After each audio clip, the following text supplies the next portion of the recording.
Il-ġimgħa Eleonora Porcu indirizzat konferenza tal-aħbarijiet akkumpanjata mill-Ministri tal-Gvern Chris Said u Joe Cassar. Porcu li hija speċjalista fuq l-IVF u taħdem fil-klinika tagħha f'Bologna l-Italja ammettiet li l-użu ta' żewġ bajdiet biss f'kull ċiklu ta' IVF huwa l-iktar limitu ristrett illi jeżisti. Frankly, it's the most restrictive limit.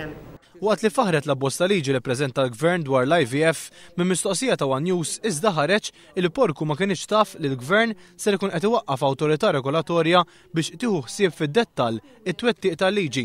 Fost oħrajn koppja li tagħmel l-IVF ikollha tmur quddiem din l-awtorità qabel ma jsirilha l-intervent. Il-Ministri Joe Cassar u Chris Said kellhom jispjegawla dak il-ħin x'inhi din l-awtorità. Composto da 4 un chairman e 4 professionisti. Medici vari. No, non soltanto da medici, bioetici. Porcu minnaħa tagħha konfermat li fl-Italja ma jeżistux awtoritajiet dwar l-IVF kif irid iddaħħal il-Gvern Malti.